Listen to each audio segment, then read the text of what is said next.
Hello beer tubers and welcome to another beer review with me, Peter, the Master of Hoppets, today joined by Brett of NEIPA, checking out some pretty cool beer. We got a surprise beer mail from Johan from Sweden. Johan, it's the second time he does this, and he already sent one. I still had leftovers from, was it last year? He sent me a lot of beer, so thanks a ton, Johan. You just see my cellar right now with beers for review from breweries and from subscribers and everything. There's over 100 bottles. Yeah. It's insane. Nuts. It's insane. It's crazy. So, thanks a ton, Johan. This is going to be really fun to try. So, This is none other than the Stigbergets 2016 GBG Beer Week Folköl edition. So, Stigbergets decided to rebrew this as a Folköl. And Folköl in Sweden is beer that you can sell in the supermarket. So, this beer is made for Swedish supermarkets. It's crazy. 3.5% alcohol, hazy IPA. Yeah. With the combo of the holy trinity of hops, Mosaic, Citra, and Nelson Sauvin. This was the beer, one of the first hazy IPAs I really had, and back in the day, the full-strength version just blew my mind. I gave it 100. I did loads of videos with it. I did videos where we battled it with green. Yeah. And it was loads of fun. Everybody just went nuts. And Johan, and Johan was the one who supplied it, like, most of the time. He just sent out fresh bottles, like, here you go, bro, here you go. It was amazing. Since then, we got a little bit fed up with the style, but now we've had a good break, and we've had some nice, actually, examples in recent times. Mm-hmm. And we'll be drinking a few hazy IPAs today, too, from the States. It's a bit of an IPA party today. Yeah. So this is the 16 recipe scaled down to 3.5%. And you said they also did a double... Yeah, Bigger Boulder is a double IPA version of it. Yeah. So, yeah. I think. They say here water, barley malt, wheat malt, but also oats, and for some reason it says lactose on the sticker, but not on the description on the can. So I'm wondering if it's because they forgot to put that on there and they put it in just for a little bit of mouthfeel. Yeah. So maybe they forgot to put it on the can and then put on the sticker. But this is so nostalgic. Yeah. Let's revisit GBG Beer Week, but in a lighter format from 16. 16, dude, that's 4 years ago. Yeah. I mean, it looks exactly like that beer. Yeah. It's 2 weeks old, by the way. Yeah. I got the package today, and Johan was like, drink it as soon as you can. It's like, I want to drink it today. Yeah. Yeah. So, but it's that like very golden yellow color, pin bright yellow with a hint of orange. Yep. And a white head, but not a crazy amount of head, but it's understandable for such low ABV. But let's check out the aroma on Folköl GBG Beer Week. Yeah, it smells nice, but people are going nuts about it. Lighter. It's lighter, for sure. For a 3.5% beer though, it smells really nice. Yeah, it smells actually a bit better from a distance. Okay, it has a little bit of a hop pellet thing. Yeah. They're up close. But there's loads of Nielsen. I think Nielsen gets dusty that, grape, really bright. Yeah, we're getting grape. loads of dusty grape. Yeah.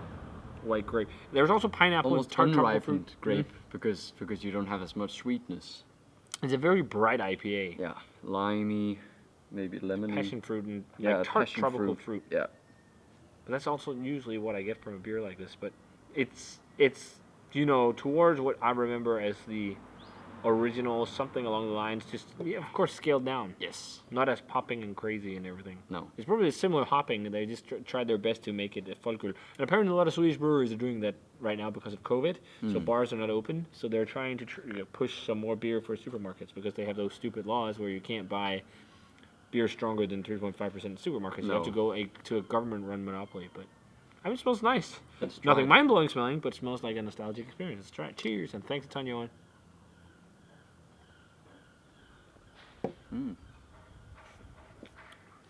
Much better than I expected. Nice flavor. Yeah. It's very juicy. It's very super juicy.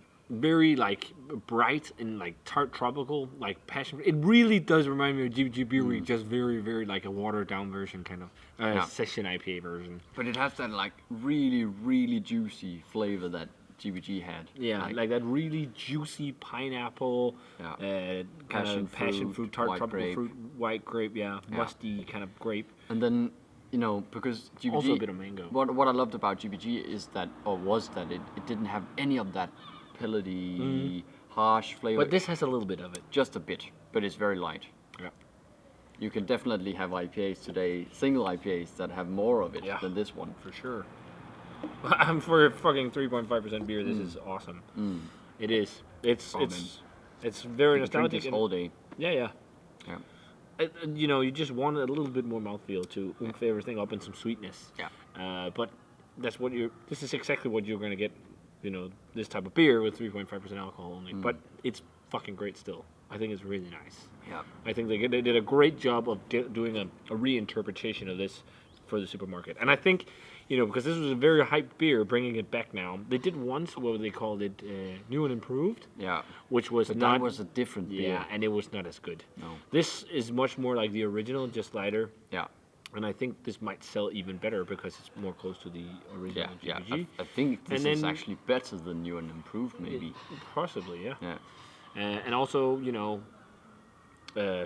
supermarket and everything. Hopefully, a lot of people now get access to it. I don't know how widespread it is, and if it's even going to be available over here in Denmark. No. Very iconic Swedish beer from Gothenburg.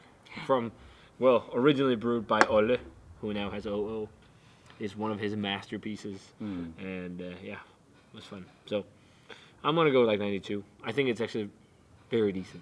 Yeah. Very decent for what it is. A 3.5% New England IPA, session IPA, whatever you want to call it. Folköl, as they call it in Sweden. Yeah. With this amount of flavor is crazy. Yeah. I've had micro IPAs that have more body than this one, but not necessarily as good a flavor profile. Yeah. It has a little bit of that candied kind of juicy fruit bubblegum thing as well. Yeah. Especially as it warms. Yeah. It gets more of that ester bubblegummy thing. But yeah, I'm like 91, 92. Yeah, it's exactly awesome. the same here. Very nice session beer. We're just gonna slug this down in no time. So that was fun. Yeah. Not like the originally I gave that beer like the classic GBG a Hunnits.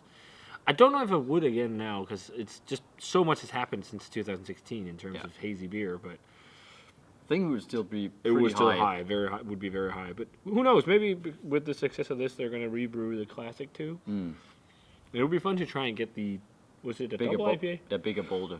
To see how that is. Yeah. So, if you guys had a chance to try the GBG Beer Week 2016 edition in a 23.5% edition, as it also says on the can, let us know what you thought of it. Thanks a ton for sending this over, Johan. You are the man. Yeah. Dead fresh.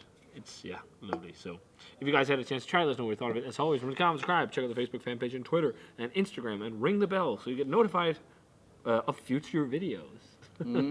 New spiel in the ending.